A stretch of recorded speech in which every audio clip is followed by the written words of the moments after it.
अच्छा डॉक्टर साहब, जैसे अभी हमने कहा ना कि पहले तो बात होती थी कि जी खुश्क साली होगी, लेकिन पानी अब इतना ज़्यादा कि संभाला नहीं। ये जो पानी को संभालना है, ये जो पानी को स्टोर करने वाली बात है, ये कैसे होगा? क्योंकि अब पानी तो आ गया, जो एक कुदरती चीज़ आनी थी वो तो आ गई, लेकिन ये पानी को स्टोर कैसे करना है हमने कि इन फ्यूचर खुदा ना खास्ता अगर कभी भी हमें पानी की कमी का सामना हो तो हम इस पानी को इस्तेमाल कर सके, ये इस पानी को दूसरे ज़राए से हम के लिए इस्तेमाल कर सके। कैसे स्टोर करना है हमने इस पानी को? स्टोर करने की हमें क्या जरूरत है? इस पानी को तो जाया हो रहा है ना, ये कुदरत स्टोर करके दे रही है। देखें, कुदरत हमें स्टोर करके दे रही है ये पानी, तो फिर बीच में हम अपनी दखल दर माकूला क्यों डालते हैं? सही है। देखिए, कुदरत तो हमें ये पानी स्टोर करके दे रही। कुदरत ने जो दरिया सिंध है ना, बाय द वे, जी जी, ये दुनिया का बेहतरीन दरिया है, मैं इसको इस तरह से कहूँ। इस जैसा दरिया दुनिया में रिवर सिस्टम हम इसे कह सकते हैं जी, जो इसका नेचुरल सिस्टम है, ठीक है, वो नहीं जो हमने बीच में कैनाल और डैम और बैराज और इस तरह की चीजें बना के की है, नहीं, जो कुदरत ने बनाया। कुदरत ने, देखिए, दरिया के बीच में पानी का कोई ना कोई सोर्स होता है, कहीं ना कहीं से पानी आता है। एक जो मतलब है कि बेसिक सोर्स है किसी भी दरिया में पानी का, वो एटमॉस्फेरिक सिस्टम है। हमारे इधर जो भी बादल बनता है, बारिश होती है, अल्टीमेटली वो पानी दरिया में आता है, और दरिया में अल्टीमेटली पानी जो भी आ रहा है वो समुद्र से उठ के आया है किसी ना किसी एटमॉस्फेरिक सिस्टम के थ्रू, और वो दरिया में शामिल हुआ। ठीक है। एटमॉस्फेरिक सिस्टम आपके पास मानसून का है और सर्दियों का है, वेस्टर्ली सिस्टम है। आपके पास दो एटमॉस्फेरिक सिस्टम्स हैं जो दरिया में पानी लाते हैं। बहुत से दुनिया के दरिया हैं जिसमें एक ही एटमॉस्फेरिक सिस्टम होता है, तो आपके पास दो हैं जी। दूसरी चीज के ये सिस्टम जो है, ये जब दरिया में पानी लेके आते हैं, दरिया के वाटरशेड में पानी लाते हैं, ये ग्लेशियर्स भी बनाते हैं। तो हमारे पास ग्लेशियर्स भी हैं। जब गर्मी आती है तो वो ग्लेशियर पिघलते हैं और वो भी दरिया में पानी को छोड़ते हैं। तो दूसरा आपका जो सिस्टम है वो स्टोरेज का सिस्टम है, जो कि ग्लेशियर्स में है। वो जब कह रहे हैं पानी किधर स्टोर करें, कुदरत खुद ही बहुत से पानी को बर्फ बना के ग्लेशियर में स्टोर कर देती है। ठीक है। और जब गर्मी आती है, बादल नहीं बरस रहा होता, तो ग्लेशियर का पानी आपका आ रहा होता है। ये दूसरा सिस्टम हो गया इंडस का।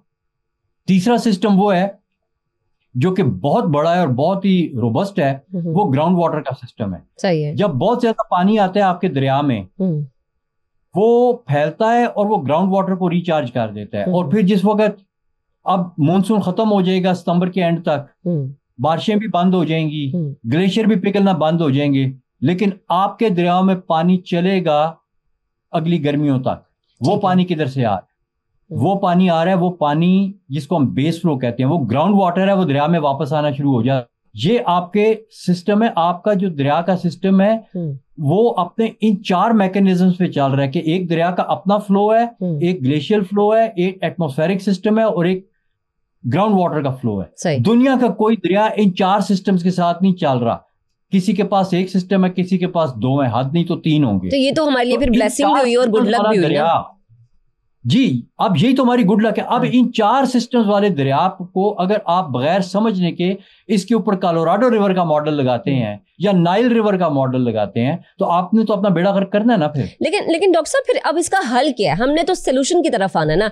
शॉर्ट टर्म प्लानिंग क्या होनी चाहिए, लॉन्ग टर्म प्लानिंग क्या होनी चाहिए? क्योंकि ये कहा गया कि अगर डैम्स बनेंगे तो इस पे तो बहुत ज्यादा वक्त लगेगा, फिर वक्त लगेगा तो पैसा भी आपका लगेगा।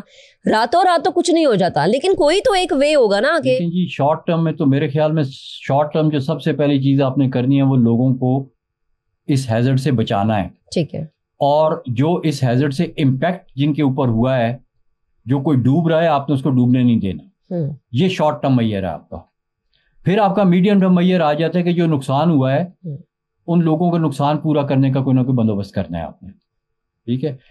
फिर उसके अलावा जो आपका मीडियम टर्म मैयर है वो ये है कि आपने अब आइंदा के लिए वो हैजर्ड जोनिंग करनी है फ्लड के प्लेन्स की, कि किधर हैजर्ड सबसे ज्यादा है, किधर मीडियम है और किधर लो है। फ्लड के आपने हैजर्ड जोन्स बनाने हैं। फिर आपने उन हैजर्ड जोन्स के हिसाब से दो चीजें करनी है। एक तो आपने उस हैजर्ड जोन की डेवलपमेंट का प्लान बनाना है कि और इंजीनियरिंग रूल्स और रेगुलेशंस लिखने हैं कि किस जोन में क्या हो सकता है, क्या नहीं हो सकता। और दूसरा, आपने उस हैजर्ड जोन में फिर जो लोग आते हैं, आपने उनका रिलीफ, रेस्क्यू और अर्ली वार्निंग के प्लान बनाने हैं, रिस्क मैनेजमेंट प्लान बनाने हैं। ठीक है। और फिर वो जो रिस्क मैनेजमेंट प्लान है उनमें एक अर्ली वार्निंग का सिस्टम होता है, उस अर्ली वार्निंग के सिस्टम की डिसेमिनेशन के प्लान बनाने हैं। और इंश्योर करना है कि कम्युनिटी उसके बीच में इन्वॉल्व हो। कम्युनिटी की इन्वॉल्वमेंट के बगैर आपने नहीं बनाने वो प्लान। ये सब कुछ जब इन प्लेस होगा और अगला नेक्स्ट इनएविटेबल डिजास्टर आएगा तो लोगों को पता होगा कि वो किस जोन में रह रहे हैं, कौन रेड जोन में रह रहा है, कौन ग्रीन जोन में रह रहा है, लोगों को पता होगा। और फिर वार्निंग जब आएगी तो उनको पता होगा कि जी ग्रीन वार्निंग का ये मतलब है, येलो वार्निंग का ये मतलब है, ब्लू वार्निंग का ये मतलब है और रेड वार्निंग का ये मतलब है। सही है। तो लोगों को पता होगा, कम्युनिटी एजुकेशन, तो ये सारी चीजें जो है। और फिर ये कि आपने ये जो स्ट्रक्चरल सॉल्यूशंस बनाए हुए हैं जो दरिया को खराब करते हैं और फ्लड को वो जो है वो हैजर्ड में कन्वर्ट करते हैं और तबाही में कन्वर्ट करते हैं, आपने वो स्ट्रक्चर जो उनका प्लान बनाना है कि इनको बतदरीज खत्म करना है और आपने क्लाइमेट कंपैटिबल स्ट्रक्चर्स बनाने हैं। ठीक है। और फाइनली ये कि जो आपका दरिया है, जो दरिया चल रहा है, जो कि इस वक्त 20-20 मील चौड़ा हो रहा है जगह जगह से, कहीं से 10 मील बड़ा हो गया दरिया, कहीं से 20 मील बड़ा हो गया, ये आपके एक्वाफर को रिचार्ज कर रहा है। ठीक है। और वो एक्वाफर आपका छोटा सा नहीं है, आपका जो एक्वाफर दरियाओं की रेत के नीचे है, चलते हुए दरियाओं की रेत के नीचे बना हुआ एक्वाफर, उसमें 500 मिलियन एकड़ फुट पानी कुदरत ने ऑलरेडी स्टोर करके रखा हुआ है। सही है। तो आपको स्टोरेज की भी जरूरत नहीं है, आप जाने दें, जो पानी स्टोर कुदरत ने करना था कर दिया। बाकी पानी जो है उसका ताल्लुक समुद्र से है और समुद्र में पानी का जाना इतना ही जरूरी है, यानी कि दरिया का समुद्र में गिरना इतना ही जरूरी है जितना आपके जिस्म का फालतू पानी किसी भी टाइम पे निकलना जरूरी होता है। नहीं निकालेंगे तो आपके गुर्दे फेल हो जाएंगे, आप डायलिसिस पे चले जाएंगे। अच्छा, एक और सवाल मेरा ये कि इंडस वाटर ट्रीटी पे हम ये कहते हैं कि जी भारत ने सतलुज पे भी डैम बनाया हुआ है, रावी पे भी डैम बनाया हुआ है, पाकिस्तान बना सकता है? नहीं जी, पाकिस्तान फ्लैट एरिया में है। ठीक है, तो पाकिस्तान के पास ये वो है ही नहीं कि पाकिस्तान जो है इस चीज पे दरिया बनाए। हाँ, डैम पहाड़ों में। मतलब सेकंडली ये कि पाकिस्तान, देखिए अभी दुनिया बहुत बदल गई है। अभी डैम्स की, जब आपको 500 मिलियन एकड़ फुट की स्टोरेज आपके दरिया के नीचे मिल रही है तो आप उस टेक्नोलॉजी पे इन्वेस्ट करें कि वो दरिया के नीचे से उस रेत में से पानी निकाल के लोगों तक पहुंचा सके। ठीक है। और वो टेक्नोलॉजी एग्जिस्ट करती है, बहुत सस्ती है, बड़ी जल्दी लग जाती है।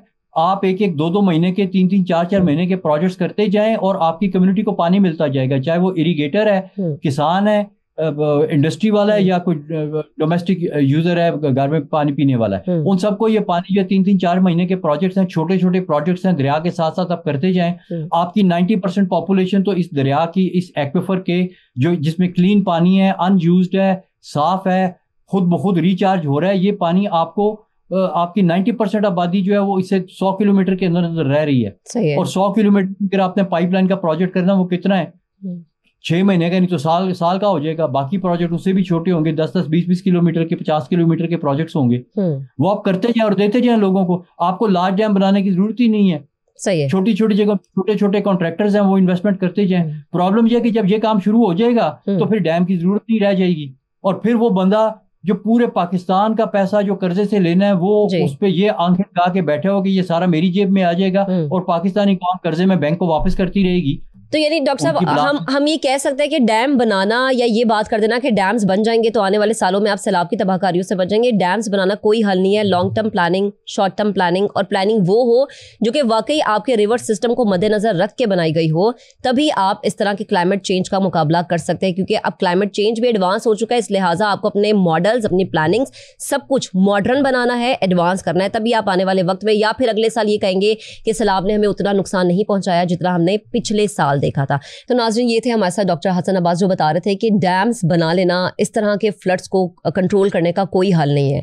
तो जो लोग ये कहते हैं कि डैम्स बनाना एक वाहिद हल है, ये सुपर फ्लड को आप रोक सकते हैं, ये समझने की ज़रूरत है कि पानी का बहाव और पानी का जो रुख है वो हमेशा जब भी आता है तबाहकारियाँ लेकर आता है। अगर आपके इंतज़ामात अच्छे होंगे और आप पेशगी इत्तलात के मुताबिक एक मॉडर्न निज़ाम के तहत इंतज़ामात करेंगे, तभी आप इस तरह की चीज़ों से बच सकते हैं। क्योंकि ये कुदरती आफत है, इसको आप रोक नहीं सकते, लेकिन इससे बचने के मॉडर्न इंतज़ामात करना अब बेहद ज़रूरी है।